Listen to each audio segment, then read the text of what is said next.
Hello friends आज के इस वीडियो में हम लोग देखने वाले हैं रेलवे का जो एग्ज़ाम होने वाला है। ठीक है, रेलवे के लिए हम लोग यहाँ पर 30 महत्वपूर्ण प्रश्न को कवर करेंगे जो कि आपके एग्ज़ाम के लिए काफ़ी इम्पोर्टेंट होंगे। और ये रेलवे ही नहीं बल्कि एसएससी और सभी एग्ज़ाम के लिए काफ़ी इम्पोर्टेंट साबित होने वाला है। ठीक है ना। इसका पीडीएफ हम बता दें, पीडीएफ हमारे टेलीग्राम पर मिलेगा। टेलीग्राम चैनल का लिंक इसी वीडियो के डिस्क्रिप्शन बॉक्स में है, उसको जरूर से जरूर ज्वाइन कर लीजिएगा। चलिए स्टार्ट करते हैं। पहला प्रश्न है यहाँ से, भारत के किस राज्य में पहली बार गैर कांग्रेसी सरकार बनी थी? ठीक है, इम्पोर्टेंट प्रश्न है। तो इसका हमारा राइट आंसर हो जाएगा केरल में, यानी ऑप्शन हो जाएगा बी ऑप्शन। चलिए अगला प्रश्न देखते हैं। दूसरा सवाल है, स्वामी दयानंद ने कौन से समाज की स्थापना की थी? तो स्वामी दयानंद सरस्वती ने कौन से समाज की स्थापना की थी? तो आर्य समाज हो जाएगा, यानी ऑप्शन हो जाएगा हमारा बी।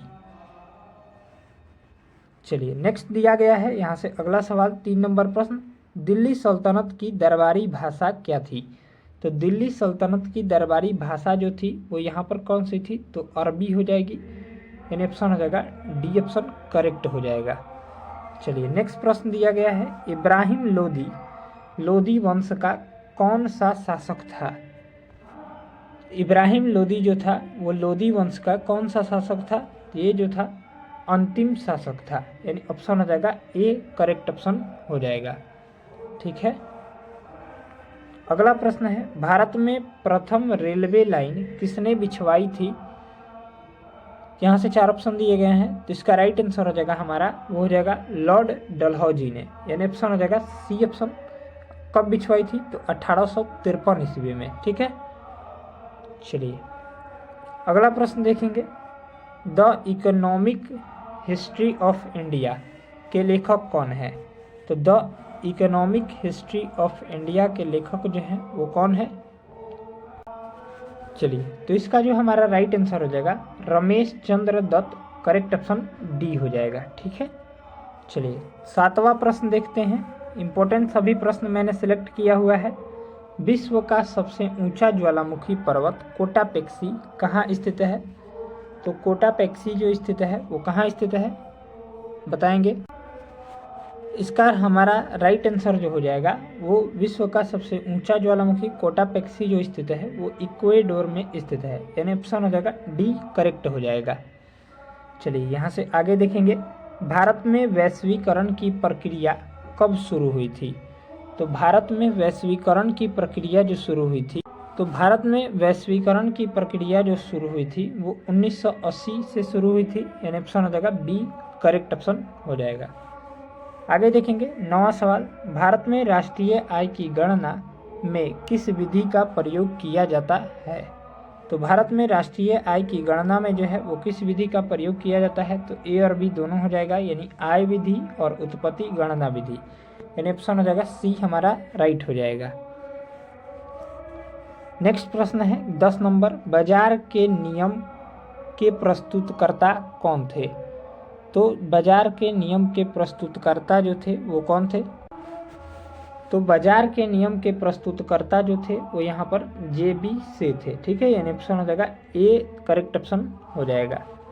चलिए यहाँ से अगला देखेंगे, प्लास्टर ऑफ पेरिस प्राप्त किया जाता है? तो प्लास्टर ऑफ पेरिस जो है वो किससे प्राप्त किया जाता है? तो जिप्सम से। ठीक है, जिप्सम का सूत्र जो होता है CaSO4 2 × H2O होता है। ठीक है, याद रखिएगा, इसको इम्पोर्टेंट है, ये पूछा जाता है। चलिए यहाँ से अगला प्रश्न देखेंगे, डायनामाइट के आविष्कारक निम्नलिखित में से कौन है? तो डायनामाइट का आविष्कार किसने किया था? तो डायनामाइट का आविष्कार जो है अल्फ्रेड नोबल ने किया था, जिसकी खोज के लिए प्रत्येक वर्ष नोबल पुरस्कार दिया जाता है इन्हीं के नाम पर स्वीडन द्वारा। ठीक है, याद रखिएगा, यानी ऑप्शन हो जाएगा बी। चलिए अगला प्रश्न देखेंगे, अगला प्रश्न है 13 नंबर, निम्नलिखित में से कौन सी एक मिश्र धातु है? तो यहाँ से मिश्र धातु जो हो जाएगी स्टील, हमारा राइट आंसर सी हो जाएगा। ठीक है, चलिए यहाँ से अगला प्रश्न दिया गया है, एल्युमिनियम किस खनिज से प्राप्त होती है? तो एल्युमिनियम जो है वो किस खनिज से प्राप्त की जाती है? तो ये बॉक्साइट खनिज से प्राप्त होती है। बॉक्साइट का सूत्र जो होता है Al2, ठीक है, Al2O3 into 2H2O होता है, ठीक है, याद रखिएगा, ठीक है, एक बार इसको देख लीजिएगा। चलिए अगला प्रश्न है 15 नंबर सवाल, गर्मी में मकान को सफ़ेद रंग से पुतवाना क्यों पसंद करते हैं लोग? तो इसका राइट आंसर हो जाएगा ऊष्मा के अच्छे प्रवर्तक होता है सफ़ेद रंग, यानी ऑप्शन हो जाएगा सी। नेक्स्ट प्रश्न दिया गया है 15 नंबर, सल्फर का उपयोग होता है, तो सल्फर का उपयोग जो होता है डायनामाइट में, बारूद में और गन पाउडर में, इनमें से सभी हमारा राइट आंसर हो जाएगा डी। चलिए नेक्स्ट प्रश्न है, लोहे पर जंग रस्ट लगती है, तो लोहे पर जंग जो है वो रस्ट लगती है किसके कारण? तो ऑप्शन हो जाएगा डी, उपरोक्त सभी के कारण, यानी फेरिक ऑक्साइड के कारण, क्षारकीय फेरस एवं फेरिक कार्बोनेट से और जल योजित फेरस और फेरिक ऑक्साइड से, यानी ऑप्शन हो जाएगा डी हमारा राइट हो जाएगा।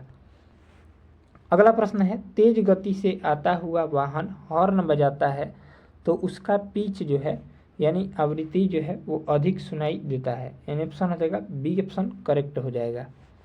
चलिए यहाँ से अगला प्रश्न है, बिहार दिवस कब मनाई जाती है? तो बिहार दिवस जो है वो यहाँ पर 22 मार्च को मनाया जाता है, यानी ऑप्शन हो जाएगा सी हमारा करेक्ट ऑप्शन हो जाएगा।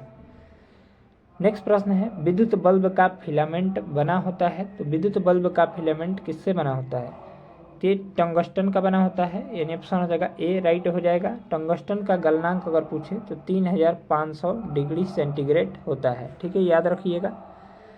चलिए नेक्स्ट है यहाँ से, निम्न में से कौन सा पदार्थ लेंस बनाने में प्रयुक्त नहीं किया जा सकता है?